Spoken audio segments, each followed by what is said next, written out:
Sorry, hermana, sorry. Vamos entonces a poner aquí, compartir el screen.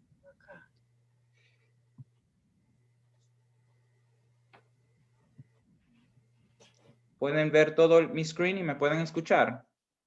Sí. Amén. Ok. Muy bien, vamos entonces a entrar al tema de esta mañana, que lo hemos titulado Cuando todo se derrumba, Dios en medio de nuestros sufrimientos. Cuando miramos nuestras experiencias y vemos cuando todo a nuestro alrededor se derrumba, de verdad que presenciamos y experimentamos, vivimos ciertas emociones, ciertos choques, ¿verdad?, de la vida. Y estamos a veces en caos. Si ven aquí la ilustración, cuando miren las expresiones de cada muñequito, no está muy lejos, ¿verdad?, de la realidad de cómo nosotros, ¿verdad?, reaccionamos a los caos de la vida. No sé si se acuerdan, bueno, no, claro que se van a acordar del 9/11, cuando las torres en Nueva York, el Pentágono en Washington y lo que sucedió en Pensilvania con estos aviones y el caos que creó no solamente en esta zona, sino en el mundo entero, ¿verdad? A través del terrorismo, el acto que hicieron en contra, ¿verdad?, de los Estados Unidos. Y yo me acuerdo ese día, que son momentos que uno se acuerda donde uno estaba parado, qué estaba haciendo precisamente, con quién estaba, porque son momentos que son fuertes en la vida. Y me acuerdo que había en nosotros, en nuestros rostros, como un sentir de shock, como, ¿será o no será esto que está pasando? ¿Es real o qué es esto? ¿Qué está sucediendo? Y mis hermanos, en la vida nos trae circunstancias, experiencias que no, quizás a veces no estamos listos o esperamos. O quizás hasta ni nos imaginamos que vamos a pasar por estas experiencias. Pero ¿qué nos sucede? En esta mañana estaba escuchando al pastor Bullón relatando la lección y él mencionaba del campo de Dios. Y en el campo de Dios, que verdad, eh, reina lo que es la paz, lo que es la armonía, lo que es la justicia, lo que es el amor, lo que es la misericordia. Cuando nosotros, ¿verdad?, dentro de ese ambiente recibimos estas bendiciones, se nos hace como un poco extraño percibir otras experiencias en la vida cuando llega dentro de este ambiente, ¿verdad?, las tormentas, los vientos contrarios, etcétera.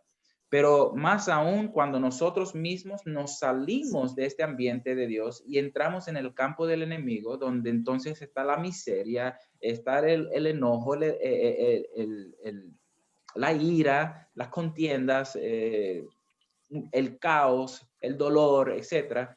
Entonces se nos hace aún más difícil todavía experimentar, ¿verdad?, esas experiencias. Entonces, lo diferente es que cuando estamos en el campo de Dios, Dios nos da la fuerza, ¿verdad? Nos da la habilidad de echar adelante lo que es nuestro caminar en Él.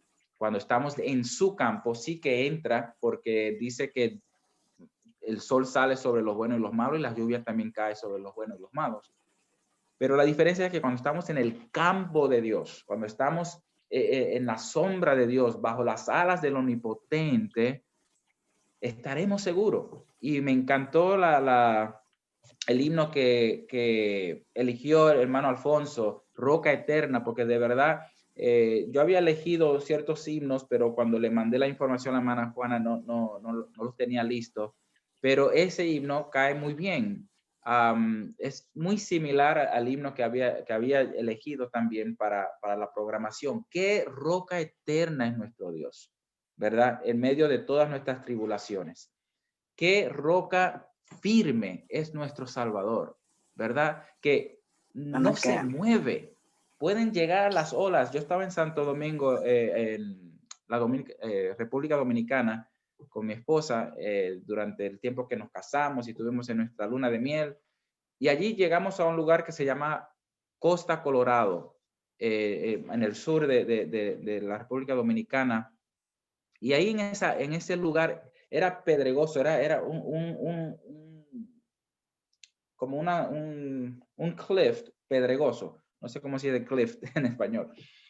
Y ahí llegaban las olas del mar, y qué hermosura, qué tremendo, pero esas olas, qué potencia tenían, y chocaban, y con fuerza, y hasta las olas entre una y la otra chocaban.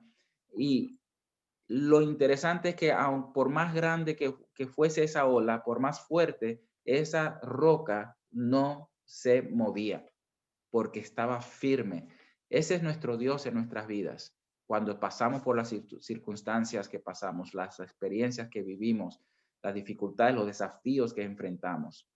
Entonces, cuando todo se derrumba, mis hermanos, sí llega a nuestra vida en momentos, incertidumbre, caos, confusión. Y también entonces experimentamos ciertas emociones, y vamos a hablar un poquito de ellas en cuanto a lo que causa este derrumbo, ¿verdad? En la vida. Causa sufrimiento. Aquí hay una cita de Sri Nasgadatta Maharaj que dice lo siguiente acerca del sufrimiento. Dice, el dolor es físico.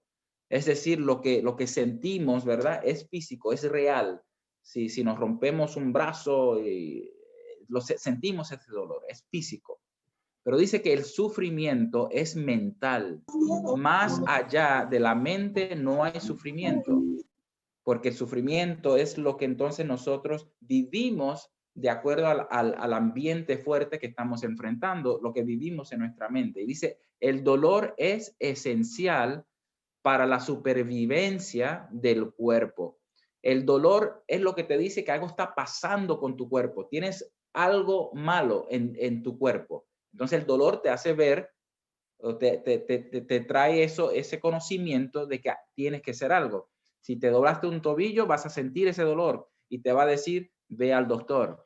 Si sientes un malestar, ese dolor te manda señales al cerebro que te dice, tienes un problema. Es decir, entonces el dolor es esencial para la supervivencia del cuerpo. Pero dice, nadie te obliga a sufrir. El sufrimiento es mental. ¿Sufrimos? Claro que sufrimos. Cuando perdemos un ser querido, cuando nos pasa algo bien fuerte como acabamos de hablar, claro que sufrimos. Jesús sufrió.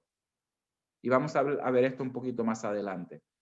Pero tenemos que entender que el sufrimiento es 100% mental. ¿Ok? Tenemos que entender esto porque hay momentos que tenemos que pasar por el tiempo del dolor, del sufrimiento. Tenemos que pasar por esa temporada, pero no nos podemos quedar ahí.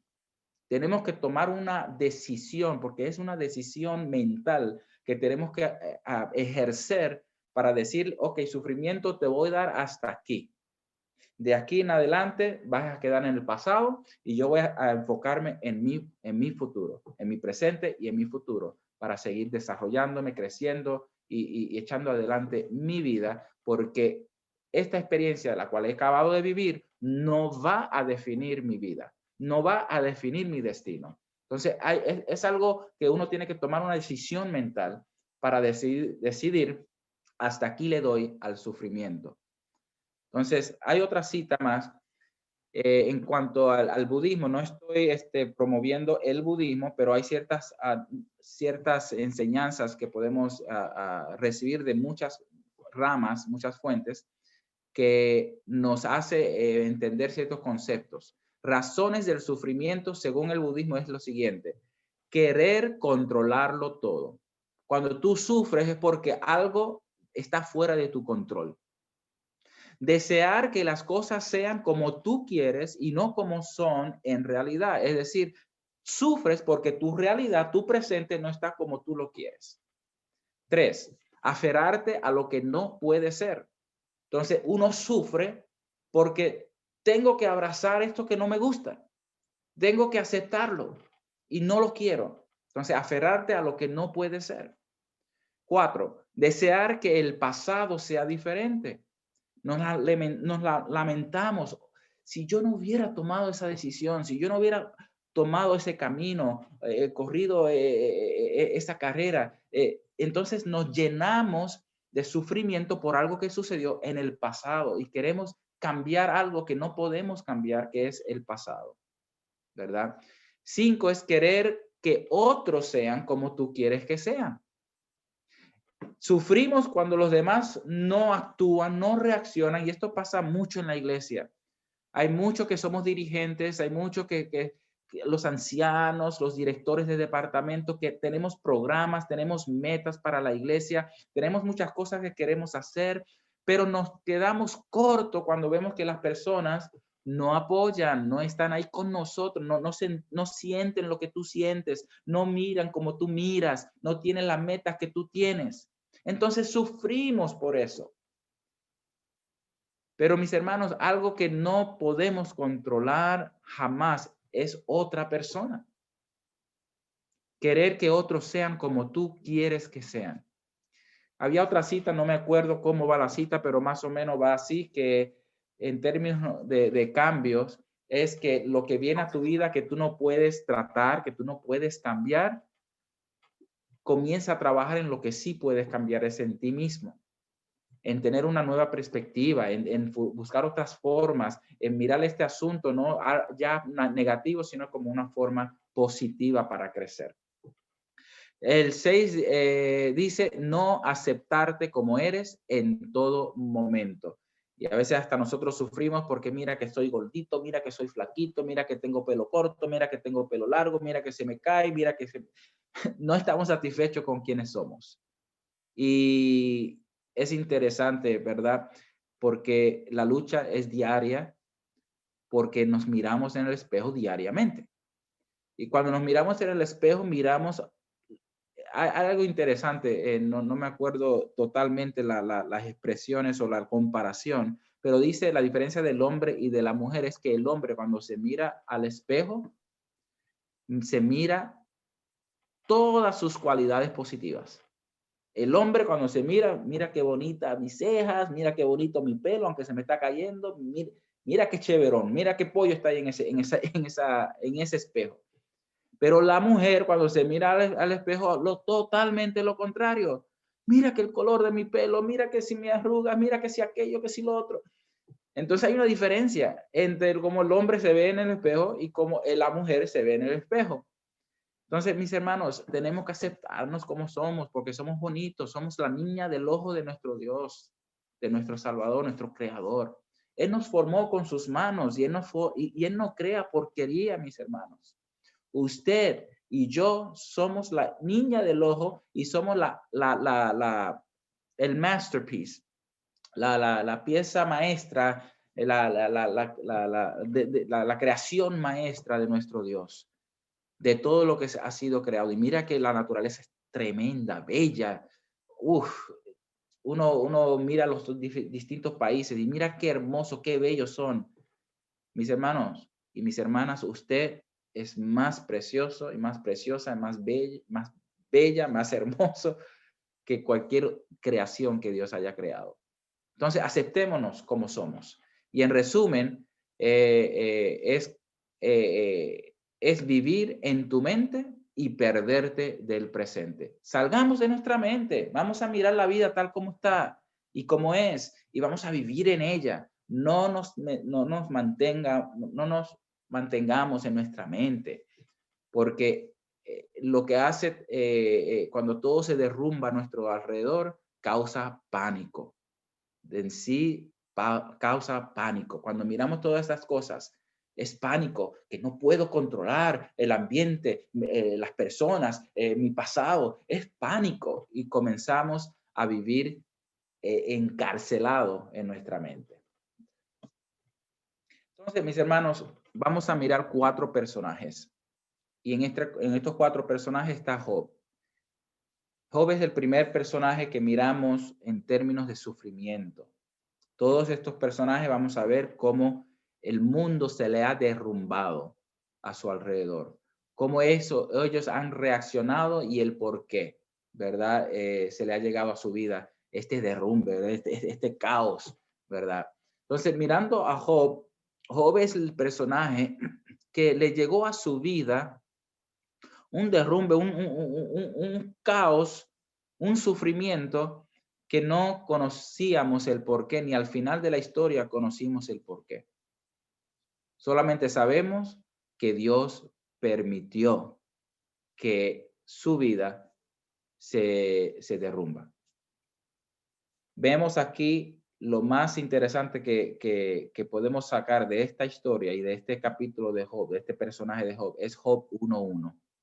Este es el texto clave donde dice aquí que hubo en tierra de Uz un varón llamado Job y era este hombre perfecto, recto, temeroso de Dios y apartado del mal. Ay, mis hermanos, si yo tuviera una de esas cualidades en 100%, estuviera feliz.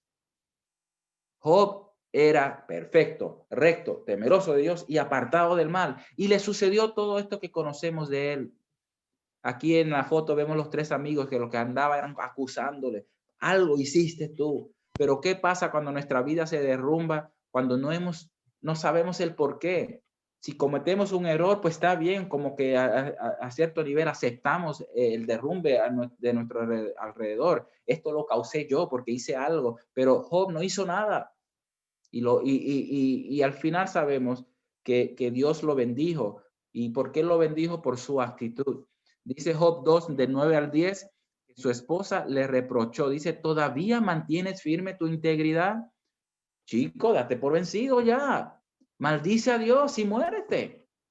¿Y qué le respondió Job? Mujer, estás hablando como una necia. No te estoy reconociendo en este momento. Si de Dios sabemos recibir lo bueno, ¿no sabremos recibir también lo malo? Job tenía una mentalidad aceptable, o sea, que aceptaba su situación porque él creía en su Dios. Y que dice que a pesar de todo esto, Job no pecó ni de palabra. Entonces, ¿qué aprendemos en Job? Que es un derrumbe que Dios permite en su vida, en nuestra vida. Hay cosas que suceden en nuestra vida que Dios la permite que suceda. Y no tenemos conciencia o no tenemos conocimiento de el por qué. Simplemente pasamos por ciertas experiencias, pero mantengámonos firmes así como Dios, como Job. Y al final el resultado es que Dios nos restaura y nos bendice porque lo restauró y le dio 100 veces más de lo que había perdido. Claro, no se reemplaza las pérdidas como la familia que uno puede perder en la vida, pero Dios te llena de su paz y Dios te da y te recompensa por tu fidelidad a Él y tu lealtad. El segundo personaje que podemos ver ahora es José. Este es un personaje que para mí es muy especial, poniendo a Jesús a un lado. José es el con el que más yo me relaciono y más admiro en la Biblia. Puede ser que José en el principio haya salido como un poco arrogante, ¿verdad? Pero vemos cómo Dios lo usó y cómo él mismo prove himself, se comprobó, no sé si lo estoy diciendo correctamente, pero como él mismo se dio a dar a conocer de quién realmente era y de qué estaba hecho. Entonces miramos aquí Génesis 37, 19 al 20, la primera parte del versículo 20, que dice lo siguiente, y dijeron el uno al otro, he aquí viene el soñador, ahora pues, venid y matémosle.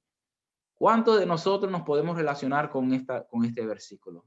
¿Cuántos de nosotros tenemos sueños, tenemos metas, tenemos una visión grande y viene alguien que nos quiere matar esa visión, nos quiere matar esa vida, esa esperanza que tenemos? José, mis hermanos, es uno que representa que cuando todo se derrumbó a su alrededor constantemente. Pero cuando todo se derrumbó, aquí vemos que es Dios que permite que se derrumba para cumplir una misión. Y aquí José pudo ver al final esa misión. ¿Cuál era el propósito de todo esto? Él mismo lo menciona, él mismo lo verbaliza a sus hermanos, que era como una razón, con un propósito que todo esto tuvo que padecer para poder salvar a su familia. Y él no sabía que al salvar a su familia estaba salvando su nación. Y estaba salvando realmente lo que es la genealogía, ¿verdad? Que nos trajo a nosotros el Mesías. Entonces, mis hermanos, José es aquel que con propósito llega el sufrimiento a su vida. Dios derrumbe para cumplir ese propósito. Y Él nos salva de las desgracias de la vida. Vemos cómo José tuvo que pasar por situaciones dentro de su familia, ¿verdad? Con sus propios hermanos, que su mundo se derrumbó con su familia. Su mundo se derrumbó dentro de lo que era la esclavitud. Aún dentro de la cárcel fue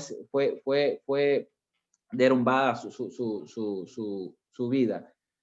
Y en el palacio, ¿qué vemos en la familia? Vemos traición. ¿Qué vemos en la esclavitud? Fue vendido. ¿Qué vemos en la cárcel? Fue sentenciado inocentemente. Y en el palacio, al final, ¿qué fue?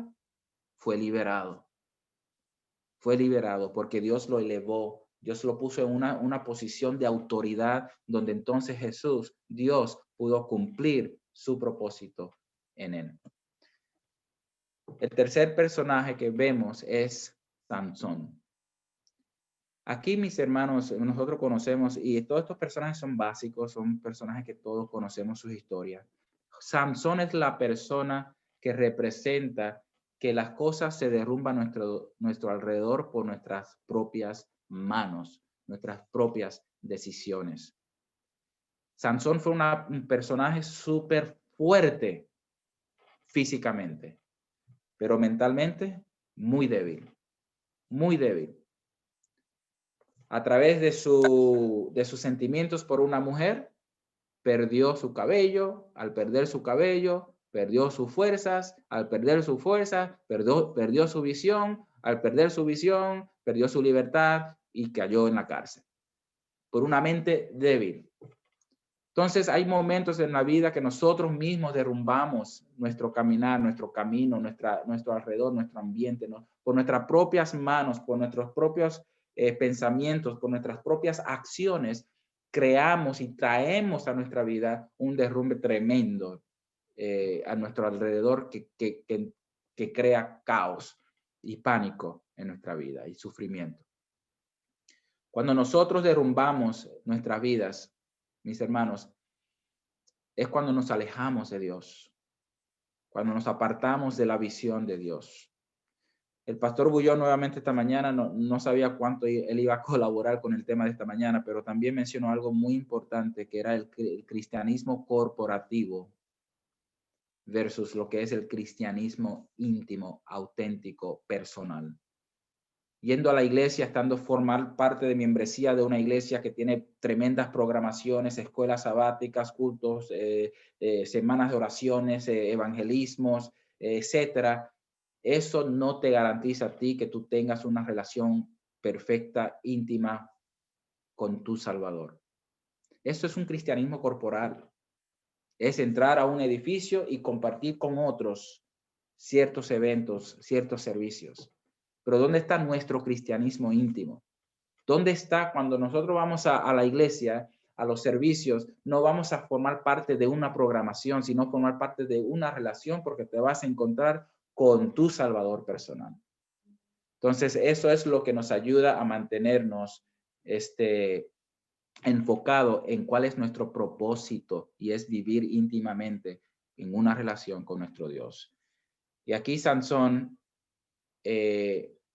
representa, ¿verdad?, este tipo de derrumbe en nuestras vidas. Dios espera que terminemos de derrumbar, mis hermanos. A Él se le acabó todo, pero Dios permite que terminemos de derrumbar y al final nos liberta de esa esclavitud de pecado.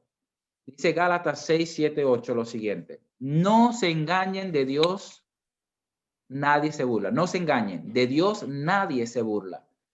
Cada uno cosecha lo que siembra. El que siembra para agradar a su naturaleza pecaminosa, de esa misma naturaleza cosechará destrucción. El que siembra para agradar al Espíritu, del Espíritu cosechará vida eterna. No podemos engañar a Dios, nos engañamos a nosotros mismos, mis hermanos.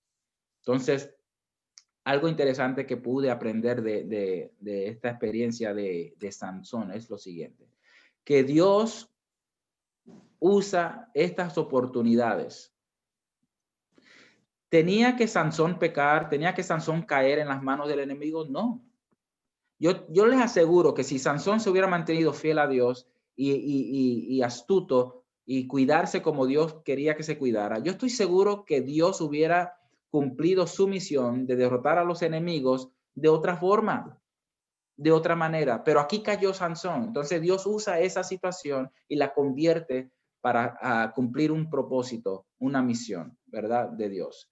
Dios usa esta oportunidad para acabar con sus enemigos. Aquí vemos en la foto como Sansón derrumbe las columnas. Entonces, ¿qué sucede en este papel de cuando nosotros derrumbamos nuestra vida? Tenemos que entonces terminar de derrumbar. ¿Pero qué estamos terminando de derrumbar? Ahora nuestro viejo caminar.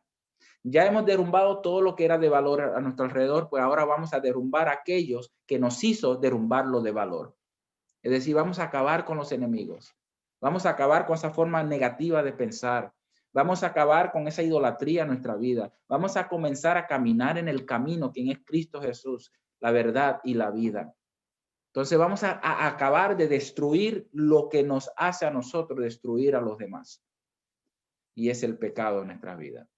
Dios usa esta oportunidad para acabar con sus enemigos, pero si Sansón se hubiera mantenido fiel, de seguro que estuviéramos leyendo otro evento donde Dios por igual cumple sus objetivos.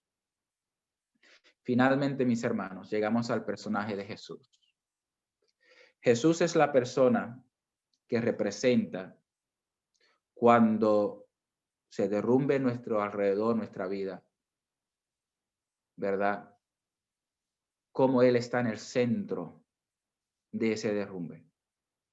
Jesús es el personaje que representa cuando Él mismo se derrumbó por ti y por mí. Dice Isaías 53:3, despreciado y rechazado por los hombres, varón de dolores, hecho para Él sufrimiento. Él sufrió, mis hermanos. Jesús se hizo dolor para el sufrimiento por ti y por mí. Dice que todos evitaban mirarlo, porque la conciencia en sí como que nos mata, porque sabemos cuán pecaminoso, cuán mal estamos nosotros y no queremos mirar a Jesús. Estos son los que dejan de asistir a la iglesia por su conciencia de culpabilidad, dejan de participar y se quieren sentarse en la iglesia calladito porque viven una vida que de verdad no está mano a mano con su Salvador porque no pueden mirarlo a sus ojos, a su rostro. Evitan mirarlo y fue Él, Jesús, despreciado y no lo estimamos. Mis hermanos, Jesús es el personaje que representa cuando Dios mismo se derrumbe. Dios toma nuestro lugar para derrumbar el pecado en nuestras vidas y nos da la esperanza de vida eterna. En conclusión, vamos a ver ciertos versos que nos va a dar ánimo y nos va a ayudar a entender un poquito más el sufrimiento. Pero un versículo que iba a compartir y no lo puse aquí era Juan 3:16. Juan 3:16 nos dice que el amor de Dios fue tan grande, fue tan profundo, que Él tomó una decisión de entregarlo todo. Entregó a su Hijo. Su Hijo fue todo para Él. Y al entregarlo todo, vino para que nosotros podamos ser introducidos a la vida de Jesús y por fe recibirlo en nuestra vida y creer quién era Jesús, el Hijo unigénito de nuestro Dios, el ungido, el Mesías, el Cristo. Dice, para que no se pierda, mas tenga, ¿qué cosa? Vida eterna. Esto también nos enseña que Dios es tan misericordioso que no va a permitir que aun si tú lo rechazas a Él, no vas a vivir por una eternidad en un sufrimiento, en un tormento de fuego. Porque el versículo es claro y dice, para que no te pierda, mas tenga, ¿qué cosa? Vida eterna. Porque si tú sufres por una eternidad en un lago de fuego, tienes vida eterna. Claro, no estás viviendo con paz o alegría, pero estás viviendo en dolor y tormento, pero aún así se define como vida eterna. Y este versículo nos enseña que a través de su misericordia, Él termina con nuestra vida por el pecado para no sufrir por una eternidad. Pero aquellos que de verdad van a vivir una vida eterna para siempre son los que abracen a Cristo Jesús como su Salvador personal. En conclusión, mis hermanos, miramos que Dios está en medio de nuestro sufrimiento. Primera de Pedro 5:10 dice, y después de que ustedes hayan sufrido un poco de tiempo, Dios mismo, el Dios de toda gracia, que los llamó a su gloria eterna en Cristo, los restaurará y los hará fuertes, firmes y estables. Gloria a Dios. Tremendo, Dios en medio de nuestro sufrimiento. Y vemos aquí que también nos trae consolación en nuestro sufrimiento. Segunda de Corintios 1:3-4. Dice, alabado sea el Dios y Padre de nuestro Señor Jesucristo. Padre, ¿qué cosa? Misericordioso. ¿Y Dios de qué? De toda consolación. Quien nos consuela en todas nuestras tribulaciones, para que con el mismo consuelo que de Dios hemos recibido, también nosotros podamos consolar a todos los que sufren. Es decir, que no solamente recibimos la bendición de Dios, pero nos da tanta bendición que la derramamos hacia otros. Gloria a Dios por eso. Y vemos entonces Salmos 34:19, que nos enseña que somos liberados dentro de nuestro sufrimiento. Muchas son las angustias del justo. Muchas son las experiencias difíciles que vivimos. Muchas serán las circunstancias de confusión, de caos que pueden llegar a nuestro camino. Pero dice, el Señor lo librará de todas de ellas. Dios nos dará la libertad. Nos dará la salida, mis hermanos. Y finalmente, Dios trae paz a nuestro sufrimiento. Miramos en Filipenses 4:6-7. No se inquieten por nada, más bien en toda ocasión, con oración y ruego, presenten sus peticiones ¿a quién? A Dios. Y denle ¿qué? Gracias. ¿Por qué? Porque la paz de Dios, que sobrepasa todo entendimiento, cuidará sus corazones y sus pensamientos en Cristo Jesús. La paz de Dios, no como el mundo la da, mas Dios la da. Porque el mundo promete paz en medio de la tranquilidad, donde no hay guerra, donde no hay caos, donde no hay problemas. Pero Dios dice, en medio de tu tormenta, en medio de tus vientos contrarios, te daré mi paz, te daré mi tranquilidad, mi esperanza de que tú vas a salir victorioso de todo esto. Gloria a Dios. Y mis hermanos, miramos, para resumir, cuando todo se derrumba, ¿qué sucede? Sí hay caos, sí hay sufrimiento, sí hay dolor, sí hay es incertidumbre, en momentos de desesperanza, ¿verdad? ¿Qué va a pasar ahora? ¿Qué haremos ahora?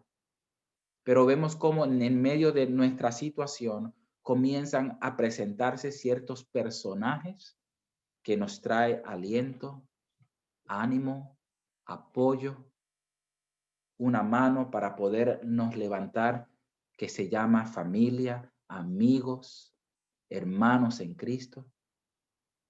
Mis hermanos, cuando todo se derrumba, es cuando surgen los héroes y llegan a nuestras vidas. Y el héroe de todos los héroes es nuestro Salvador, Cristo Jesús. En estos últimos 2 minutos que me quedan, le voy a leer el versículo que leímos en el principio. Romanos capítulo 8, versículo 18. Pues tengo por cierto, yo lo creo, mis hermanos, lo creo, lo tengo por cierto, que las aflicciones del tiempo presente, lo que estoy pasando ahora, esta cosa que me está sucediendo, esta cosa que estoy viviendo, que está acampando a mi alrededor, no son comparables con la gloria venidera que en nosotros ha de manifestarse. No se compara con la gloria de Dios, con la bendición que Dios tiene preparada para tu vida. Que el Señor te bendiga, mis hermanos, y que podamos tener paz en medio de nuestro sufrimiento cuando las cosas se derrumben. Señor le bendiga. Amén. Amén.